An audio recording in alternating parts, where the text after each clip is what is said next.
No kidding. So Gary Keller says there are 5 things that make up your 20%. Those 5 things are lead generation. Lead generation is number 1 for a reason.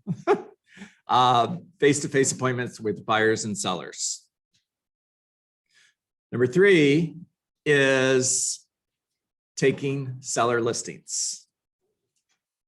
Number 4, and if you're wondering why I'm going slow, it's because I want you to take notes. In other words, write this down.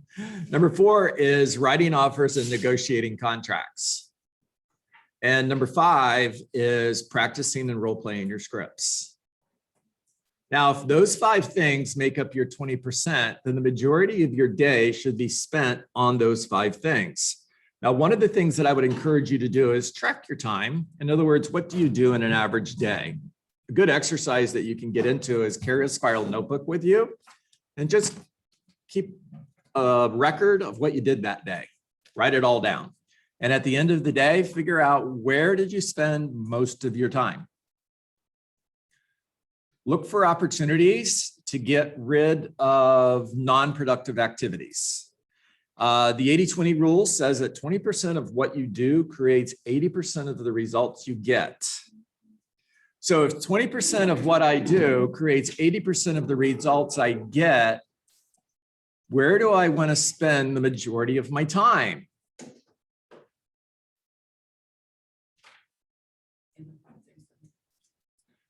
Clarissa says in the 20%. Great job. You want to double your income? Double the amount of time you spend on your 20%. Simple. Now, how do you do that? Well, one of the ways is time block. Create habits to create discipline. And the other way is leverage. In other words, what are you currently doing that you can leverage to someone else? Right from the very beginning, before you close even one deal page, you can hire a transaction coordinator so that you have contract to close leverage starting with deal number 1. And then there's lots of other opportunities. Okay, all of that said, to get back to lead generation is your one thing. In Gary Keller's book, The One Thing, he asked the focus question, which is, what is the one thing that I can do such that by doing it, everything else becomes easier or unnecessary? Now, the domino effect says that if you focus on that one thing, the answer to that question, what is the one thing that I could do such that by doing it, everything else becomes easier or unnecessary? The answer to that question is domino number 1. And if you start every day focused on just knocking over the first domino, that's all you got to do. Every day, knock over that first domino. Geometric progression says that domino number 1 will knock over the second domino, which is 50% bigger than domino number 1. Domino number 2 will knock over the third domino, which is 50% bigger than domino number 2. And I think it's by domino number 18, you're at the Eiffel Tower. That's crazy. But here's the whole point. If you focus on that one thing, you can build a really big business. You can get to the moon. So that one thing is lead generation. By the way, defined, that one thing is 20 real estate conversations. Lead generation is not the answer. 20 real estate conversations is the answer. Because lead generation doesn't tell you enough. You need to know, what does that look like? I've got 3 hours blocked every day for lead generation. Well, awesome. Congratulations. What's that mean to you? To me, it's 20 real estate conversations. So on page 40, Gary says there are 3 core issues that support the fundamental model of the millionaire real estate agent. You can have a doctorate in real estate, outfox a personal litigator, a professional litigator, and a contract negotiation, appraise property better than anyone in your market, and have more financing knowledge packed in your head than a mortgage guru, and it won't do you a lick of good without client leads. To succeed in real estate, you must have client leads. It's that simple. Until you have enough leads to meet or exceed your goal, there is no other issue. Now, my words. My number one job every day is lead generation. And until I have hit my daily lead generation standards, everything else is a distraction. And I would add to that everything and everyone. Everything else and everyone else is a distraction. So going to page 142 of The Millionaire Real Estate Agent, Gary shares a plan to build your database. Remember from yesterday, we shared that the size of your business is in direct proportion to the size of your database. If you want to build a big real estate business, then build a big database. Simple. By the way, success is simple. It's on that wall behind me somewhere. Success is simple and not easy. The blueprint is simple. Showing up every day and doing the work, not easy. However, here's the guarantee. When you do show up every day and do the work, does that lead to success? Yes. Every day we finish this call with what is work? And work is 20 conversations, not 19, not 18, not 17, because when you have 17 conversations, you didn't have the 18th conversation, which could have led to $1 million listing that you didn't get. And you don't know that you didn't get it because you didn't have the conversation. Okay. It's just that simple. All right. Number one, make a list of everyone you know. Everyone. Don't leave anybody off the list. Who do you know from church or from temple? Who do you know from your neighborhood? From the gym? People that you went to school with. If you have children, your children hang out with friends. Their friends have parents. Get their contact information. They should be in your database. What kind of organizations do you belong to? Everyone that you know, your doctor, your dentist, your CPA, your dry cleaner, everyone you know. Matter of fact, if you've been going to the same doctor for many years, like I have, and if your doctor is not in your database, why not? Does your doctor even know that you're a real estate agent? So I have a good friend of mine who's a chiropractor in St. Petersburg, and I visited Ken Reinhardt, on a regular basis for many years, Paige, right? And Ken and I went to high school together, so I've known Ken forever. I'm old, so that's a long time. And I'm going to see him as a chiropractor on a regular basis, regular meaning at least once a month, for many years. And one day I'm leaving, and the very nice lady who takes my money and schedules the next appointment for me asked me, "John, what do you do?" Wow. I'm in this office every month for a long time. And I've never had a real estate conversation with her. Shame on me. Opportunity, right? You need to tell everybody you know that you're in real estate. And if you're going to see a doctor or CPA or someone you're giving your business to, you have a right to ask them for business referrals. In other words, Diane, you're my doctor. I've been coming to you for many years. You're awesome. I've even sent you referrals. And, you know, I'm a real estate agent. I mean, I make my living selling real estate. And who do you know that's looking to buy a house? I haven't gotten a referral from you in 5 years. And do you have a right to expect a referral? Yes, you do. Matter of fact, if she doesn't give me a referral, I'm going to another doctor. You okay with that? Did that get wonky? Everybody all right? It's really quiet here. Okay. All right, number 2. That was a lot just for number 1. I'm sorry. Number 2, collect data, phone number, address, email, etc. And those are the basics. When I say collect data, I want you to collect everything you can. Names of kids, birth dates, anniversaries. If they have dogs, what's the dog's name? If they have cats, what's the cat's name? Do they like to go out to dinner? What's their favorite restaurant? Do they have hobbies? For example, for a long period of time, my hobby was to play golf. I would play golf every Friday. That was a thing for me. And if I were in your database, if you found a really interesting article on golf and you emailed that to me and simply said, this made me think of you, thought you might like this, or if you cut it out of a magazine, everything's not on the internet, and you actually stuck it in an envelope with a personal note, people still do that, believe it or not, and you said, this made me think of you. Wow, major points. So if they have hobbies, put that in your database. Be a detective. Number 3,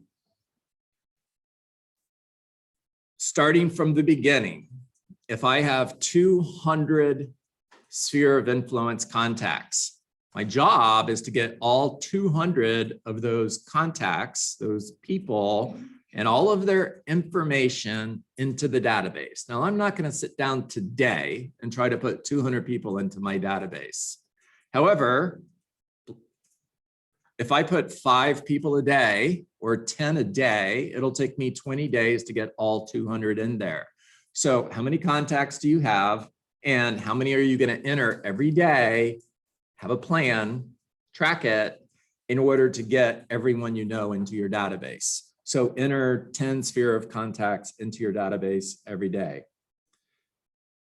Launch an 8x8. As soon as you enter them into your database, put them on an 8x8 marketing campaign.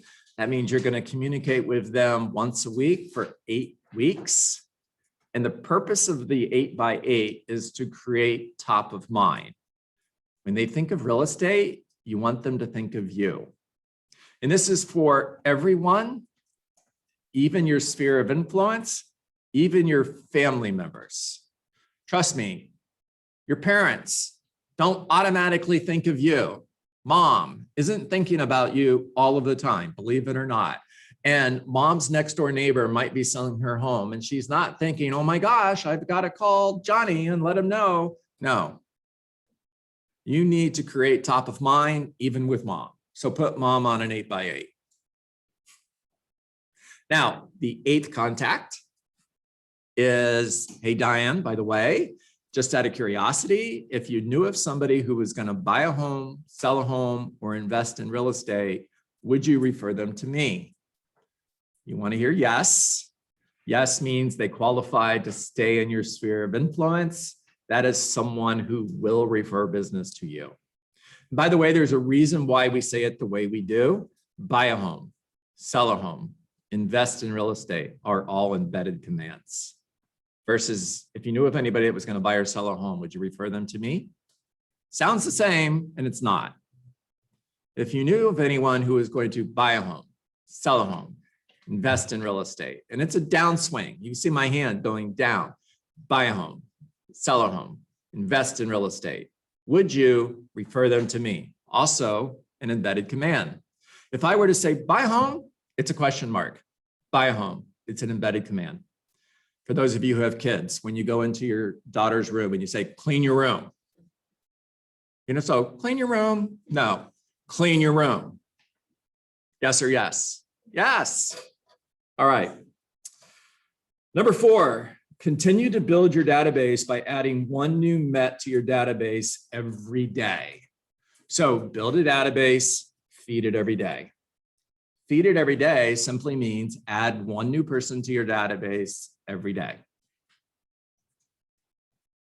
If I met Karen at a networking event, I would say, hey, Karen, by the way, my name is John, and I'm a real estate agent with Keller Williams Realty. I like to keep my friends and family members updated on the market. Now, all that means is I send them interesting information on the real estate market once a month, and I call every 3 or 4 months just to check in. Would it be okay if I added you to that group? Yes, the way you phrased it would be like, yes, that sounds great. Like There- it wasn't a hard push. It's like, yeah, sure, that sounds interesting. Yeah, why not? Right? And friends and family, right? And it's a group, not a list. Nobody wants to be on a list. Words matter. If you say, would it be okay if I added you to that list? Hell no. I don't want to be on another list. I'm on enough. Would you like to be a part of this special group? Yeah, I want to be a part of that group. There's a difference. Okay. Number 5, launch an 8x8 smart plan on all new Mets. So when you enter someone new into your database, haven't met. When you add somebody new into your database, the first thing you're going to do is launch an 8x8 in order to create top of mind. So when they think of real estate, they think of you. If you ask me, name a soda, my answer is Diet Coke. Pepsi's not even on the list. If you like Pepsi, sorry, don't be mad at me. You want to be Diet Coke for your customers.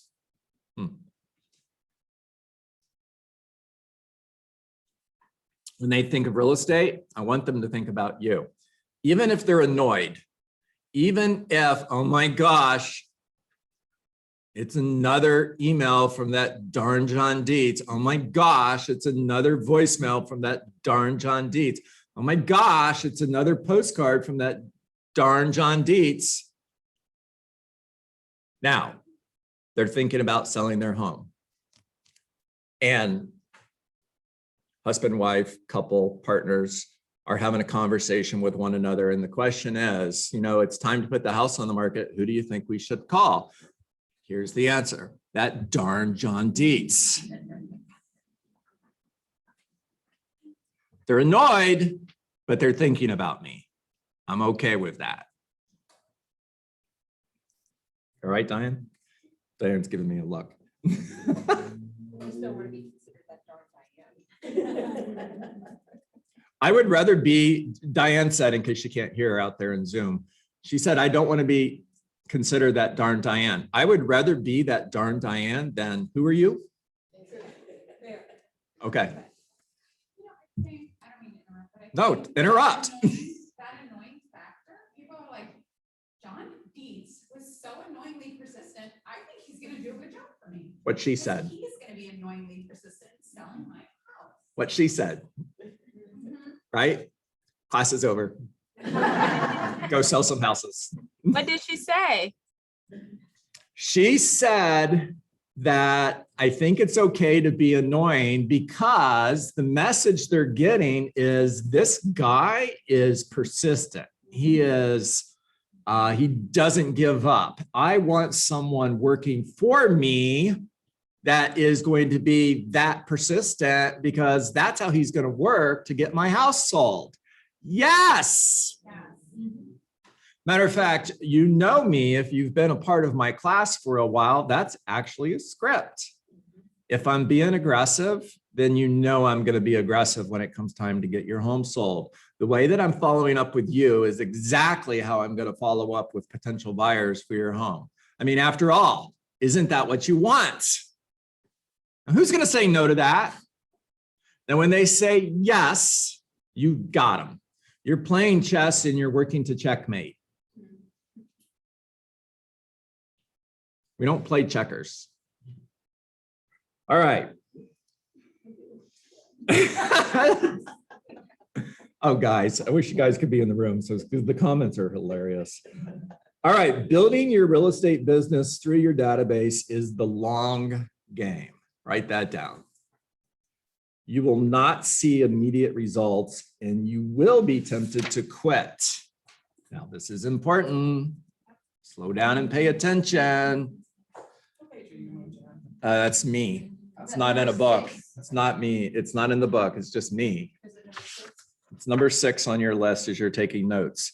Building your real estate business through your database is the long game.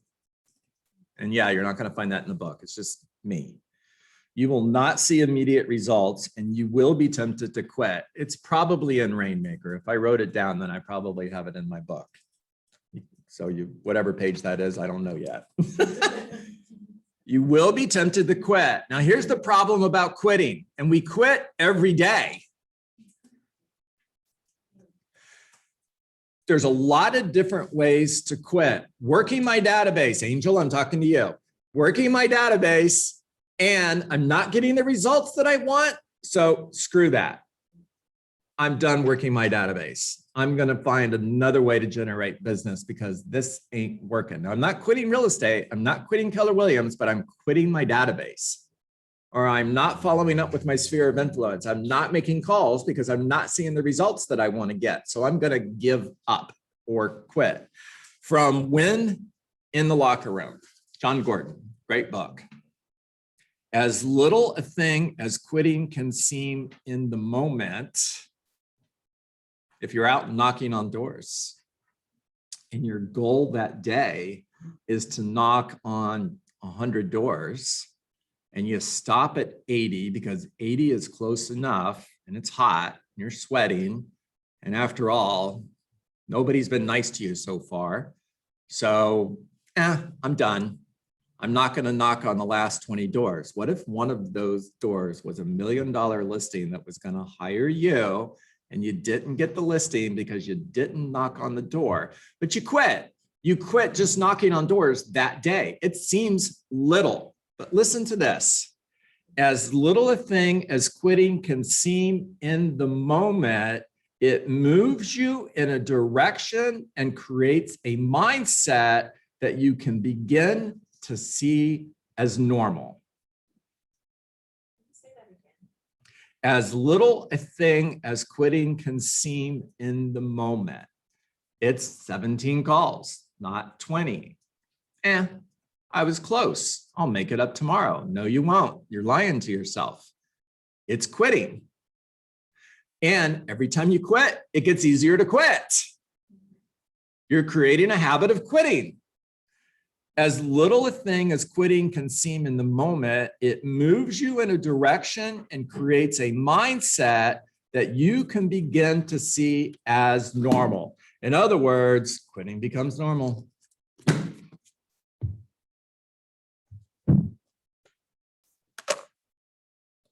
All right, I've got 8:27. Take yourself off mute. Talk to me. What'd you hear? If you're in the room, you don't have to take yourself off mute because you're not on mute. Just talk.